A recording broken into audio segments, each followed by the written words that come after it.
Le dispositif ne ressemble pas à une exposition, mais plutôt à un affichage où l'on ne sait plus ce qui fait œuvre ni ce qui fait auteur.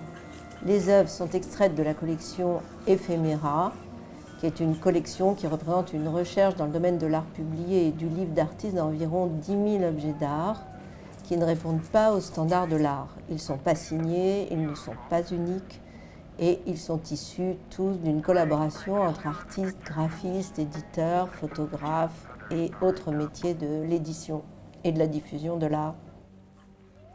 S'agit-il là de la reproduction des pages d'un livre? S'agit-il d'un papier peint? Une sorte de scénographie qui sert de fond à des reproductions? Les livres sont exposés comme des œuvres. Parfois, une page extraite d'un livre offset est encadrée. Ailleurs, une revue en photocopie ou des cartes postales font l'objet d'une installation. On peut juste profiter de tout cela sans hiérarchie, sans être dans une attente du sacré. C'est comme si on avait cessé de se conformer au modèle existant où les uns, ceux qui créent, sont valorisés par les autres, ceux qui exposent et qui vendent. Tout est au mur, d'où le titre de l'exposition The Walls.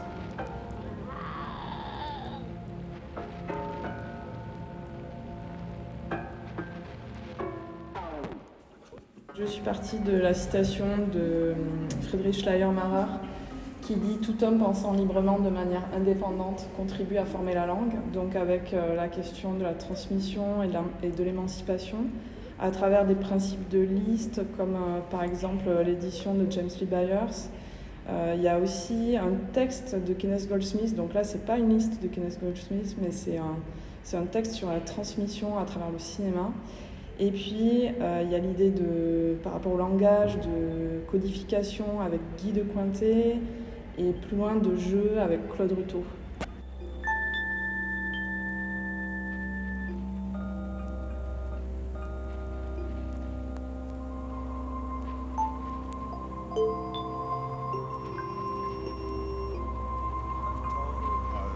So when the night fell and the air was cooler, he decided to tell the whole story.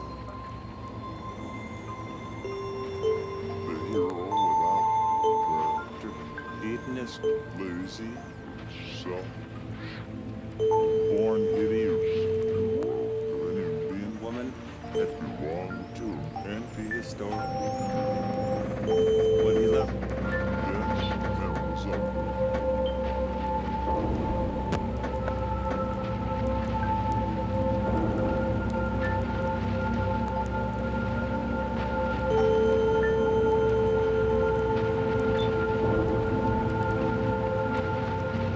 The Walls, c'est un peu comme l'exposition du livre Bellevue, qui compile plus de 400 sources parmi les recherches qui ont inspiré les artistes et le programme du Centre d'art pendant 25 ans sur des questions comme la transmission ou la valeur de l'art. Le livre présente donc la forme d'exposition et d'expression la plus autonome et la plus intime.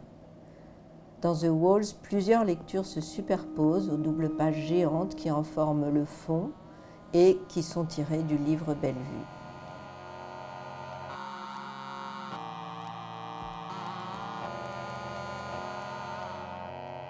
Toutes les pièces de l'exposition sont donc issues de techniques industrielles ou numériques.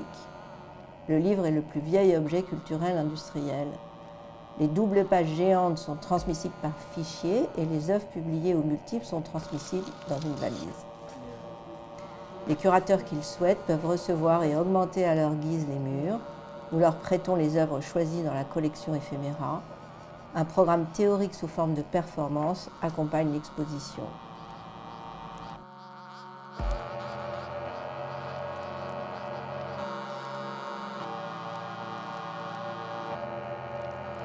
Alors on peut retrouver chacune de ces pièces, chacune de ces éditions présentées sur l'un des murs de l'exposition The Walls au CNAI.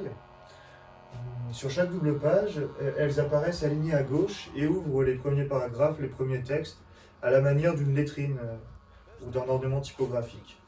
Leurs titres, The Perfect Lips et The Golden Smile, empruntent leur syntaxe à celle de titres d'œuvres originales de James Lee Byers, auxquelles elles renvoient sous la forme de baisers volés plutôt que de clins d'œil.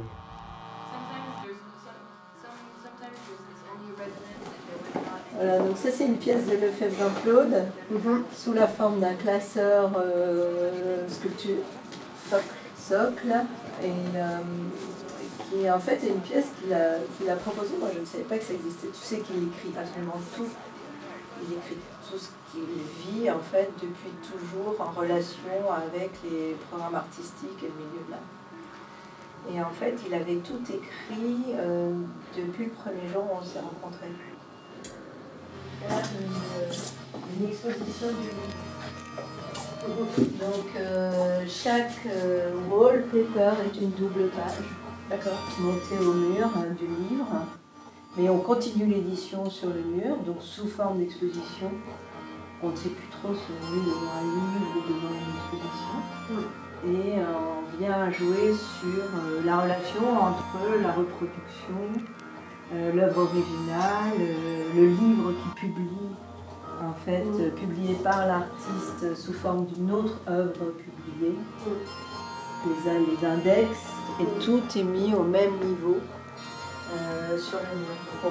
En fait, on nivelle tout ce qui compose une exposition, c'est-à-dire l'œuvre elle-même, sa reproduction, l'explication du texte, mais aussi les sources de recherche.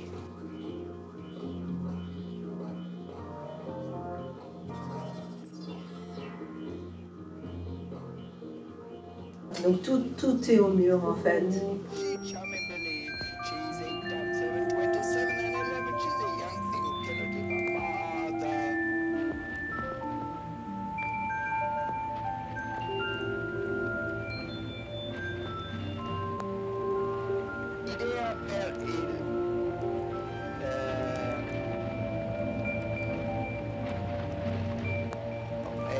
Je ne sais pas. I don't know. I don't know what to do. Okay.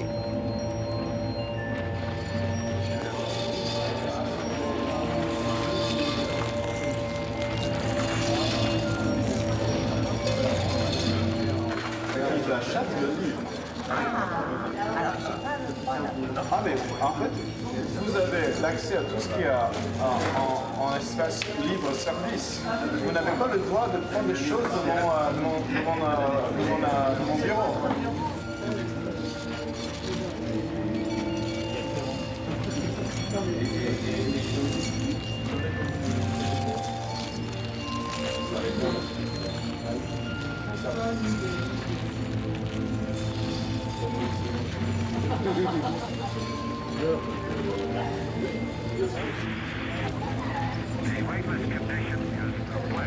Alors, ça consomme énormément.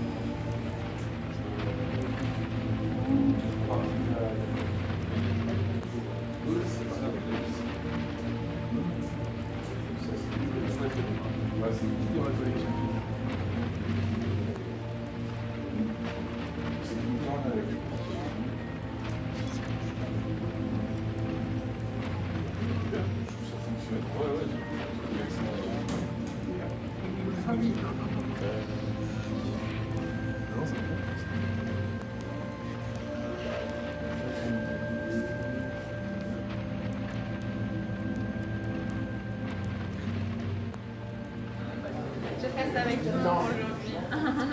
Ok, bon, allez, restez debout. Pour faire cette conférence, il vous faut un extrait de Jacques Dutronc. Il vous faut une image d'un monument de votre ville, une carte postale ou un dessin. Il vous faut un boîtier son d'échantillons aléatoires de conférences de Sonia, créé par Sonia Saroya et Édouard Suffren, qui est livré avec la conférence. Il vous faut une vingtaine de photocopies que vous avez pu prendre sur vos sièges, une pile d'éphéméras qui se trouve ici, une platine vinyle, un disque exposition de Clara Meister avec notamment des chants d'oiseaux imités par Louise Lollaire, imitant des cris d'oiseaux qui ressemblent à des noms d'artistes américains et blancs et mâles. Et un sujet à choisir par vous ça peut être l'inaudibilité, ça peut être le camouflage. L'enquête anthropologique menée par Yona Friedman montre qu'au fondement de l'individu humain se trouvent des besoins et des désirs. Les humains sont mus par des besoins et des désirs qu'il est bon pour eux de réaliser. Au début du XXIe siècle, il y a des gens, y compris des artistes, qui disent que l'art n'est plus la question. Joseph Beuys, par exemple, a écrit un livre dont le titre est « Par la présente, je n'appartiens plus à l'art ». Il y avait tout à l'heure aussi la question de qui l'anonymat est-il le nom? Parce qu'en fait, en tant qu'artiste, pour moi aujourd'hui, faire des livres, ça reste le moyen le plus accessible de faire des œuvres. Time is money. En français, ça veut dire le temps, c'est de l'argent. On peut donc également faire le graphique suivant.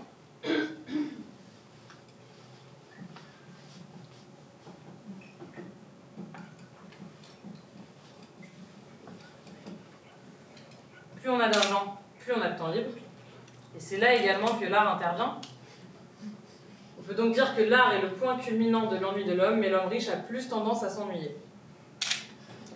Alors moi, en tant qu'artiste, j'essaie d'avoir conscience de ça. Et comme je sais que le temps, c'est de l'argent, j'ai essayé de développer une technique de dessin pour aller vite. Alors c'est une technique de dessin qui me permet de raconter beaucoup de choses, mais sans en faire trop. Un instrument. Cueillir le sel avec une épuisette. Toi, à la face, mais de dos, tu l'éclaires avec une lampe de bureau. Je n'ai jamais été très bonne avec les archives, j'en ai aucun souvenir. J'imagine que j'interprétais Œuvre vol de Yoko. Œuvre vol, l'instruction est volée à l'impératif. Cette œuvre a été interprétée pour la première fois à Tokyo en 1964. Chacun volait à sa façon. Oui, et la performance a été reprise à Londres après. Cette fois-ci, les spectateurs étaient invités à venir voler sur des échelles. Tu as donc réellement essayé de les faire voler? Oui, de se rapprocher du ciel. Il y a des choses dont on peut se rapprocher sans vraiment les atteindre. Chance. Est-ce qu'il y a des joueurs? Non, vous avez peur. Tout au fond, hein, c'est hyper joueur. Soit conçu de manière inséparable de l'artiste qui l'a créé. Les partitions de Water-Yam sont imprimées sur des cartes, indépendantes les unes des autres. Elles sont rassemblées dans une boîte. La boîte est en soi une œuvre d'artiste. Il en existe plusieurs versions, donc je vous laisse regarder celle-ci. Chaque instruction donc, est imprimée séparément sur une carte. Les partitions sont indépendantes les unes des autres. Novembre, c'est bientôt la fête des morts. Non, ça a eu lieu, c'était fin octobre. Je suis en retard. 4 décembre, 11 décembre, 14 décembre, 15, 21. Parfois, je prends le temps par paquet. Je l'arrache. 30 décembre, 31 décembre. Dimanche, 31 décembre 2023. La performance est finie. Je vous remercie. La conférence aussi. Qui descend facilement pour fermer le kiosque.